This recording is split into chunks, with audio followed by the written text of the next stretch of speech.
Assalamualaikum warahmatullahi ta'ala wabarakatuh. Semoga keselamatan pada semua, rahmat dan keberkatan Allah subhanahu wa ta'ala.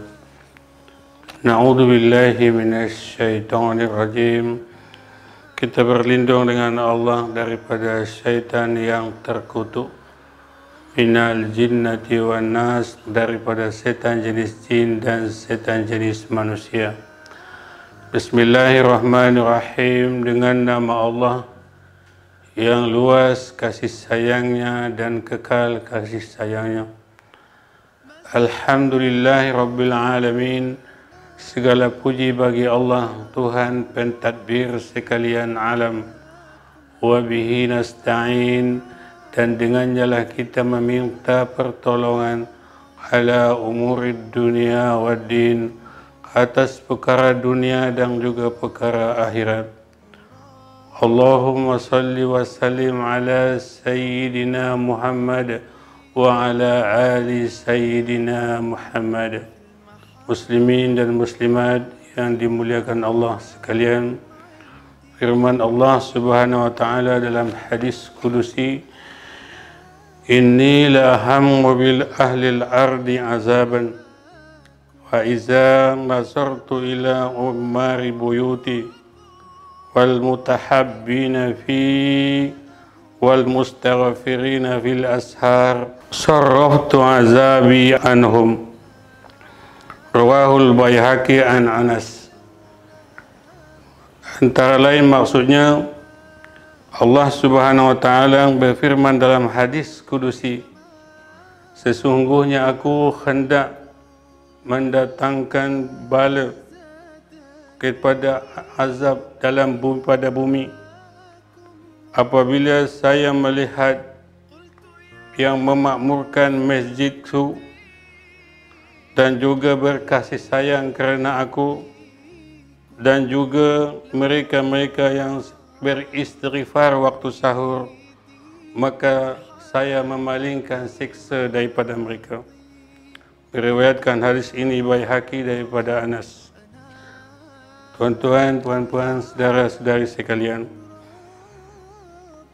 apabila kita berhadapan dengan bala bencana yang disebut tentera daripada Allah subhanahu wa ta'ala, COVID-19 yang kita hadapi pada hari ini, maka secara tidak langsung Allah subhanahu wa ta'ala mengurniakan obat dia, iaitu ummari buyuti, memakmurkan rumah aku, tempat-tempat solat sama ada masjid ataupun musolla. Bagaimanapun kita tidak boleh bagi alasan hari ini tak boleh pergi masjid, kita tidak boleh pergi musola sembahyang ramai-ramai, maka dalam satu daripada yang dapat naungan arash ada disebut rajulun qalbuhu mu'allakum fil masjidi, maknanya seorang laki-laki yang menggantungkan hatinya ke masjid. Maknanya sekiranya dia merasa dalam hatinya, sekiranya tidak ada larangan, tidak ada tegahan untuk pergi masjid, maka dia akan pergi masjid. Maka mereka-mereka ini adalah mereka yang senantiasa pergi masjid. Maka insya-Allah Allah akan bagi juga pahalanya pada mereka yang walaupun tidak pergi masjid. Jadi saudara-saudara saya sekalian, tidaklah kecewa sangat apabila ada larangan kita tidak pergi masjid. Yang kedua, wa mutahabbina fi, yang berkasih sayang kerana aku. Maka berkasih sayang kerana Allah subhanahu wa ta'ala ada juga yang termasuk dalam dapat naungan arash, iaitu bertemu kerana Allah dan juga berpisah kerana Allah. Dan antara lain hadis menyebut ar-rahimuna yarhamuhumur rahman, irhamu man fil ardi yarhamukum man fis sama. Berkasih sayanglah kamu, Allah mengasihi kamu. Kasihi oleh kamu apa yang di bumi, akan mengasihi pada kamu apa yang ada di langit. Apa yang ada di bumi dan apa yang ada di langit. Benarnya apabila Allah kasih kepada seseorang itu, maka Allah perintahkan semua makhluknya kasih kepadanya. Maka sebaliknya apabila Allah benci kepada seseorang itu, maka Allah akan perintahkan semua makhluknya benci kepada seseorang itu. Yang ketiga,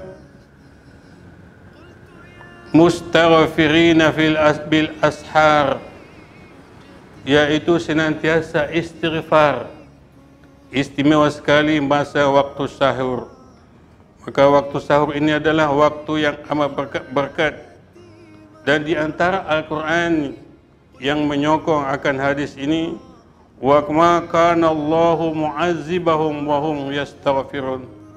Allah tidak akan mengazabkan mereka yang mana mereka itu senantiasa beristighfar. Tuan-tuan, puan-puan, saudara saya sekalian, oleh sebab itu bagaimana hadis ini mengaitkan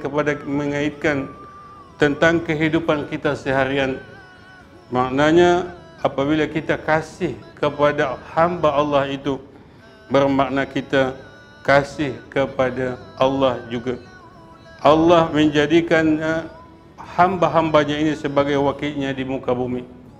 Sebab itu dia ada maksud hadis yang lain, antara lain menyebut, wahai hambaku, aku sakit, kamu tak ziarah pun aku. Ya Allah, macam mana kamu sakit? Kamu Rabbul Alamin, hamba aku tu sakit. Kalau kamu ziarah dia, maka dia, aku berada di sisinya. Maknanya hamba Allah itu menjadi wakil kepada Allah di muka bumi ini. Sebab itu tuan-tuan dan puan-puan sekalian, apabila kita menghulurkan bantuan, maka kita dapat terasa sepatutnya bahwasanya mereka-mereka itu adalah bagi pihak Allah Subhanahu wa taala. Dan saya nak ingatkan juga kepada diri saya dan juga kepada tuan-tuan sekalian bahwasanya sama ada kesenangan ataupun musibah ataupun kesusahan itu, kedua-duanya Allah anugerahkan pahala. Baik itu di antara hadis Nabi ada menyebut tahniah ataupun kehebatan kepada orang-orang yang beriman. Apa? Kerana bahwasanya semua perkaranya adalah baginya kebaikan, dan tidak ada yang demikian itu bagi siapapun melainkan bagi orang yang beriman. Apabila mengenal kepadanya keseronokan, maka dia bersyukur, maka itu adalah lebih baik baginya. Dan apabila ia mengenal kesusahan, dia bersabar, maka itu adalah lebih baik baginya. Maka inilah tuan-tuan dan puan-puan yang patut kita merasakannya setiap hari, setiap ketika, bahwasanya kita orang yang beriman ini adalah bertuah. Jadi kalau kita tidak merasa begitu, dalam keadaan kita di dunia yang fana ini, yang akan binasa ini, maka kita tidak akan dapat kesenangan sebenarnya. Sebab dunia ini memang tempat ujian, dunia ini adalah tempat cobaan kepada mereka-mereka yang menghuninya. Tuan-tuan dan puan-puan, mudah-mudahan ada kebaikannya untuk saya dan juga untuk semua. A'udzubillahi minasyaitonirrajim. Bismillahirrahmanirrahim. Alhamdulillahi rabbil alamin.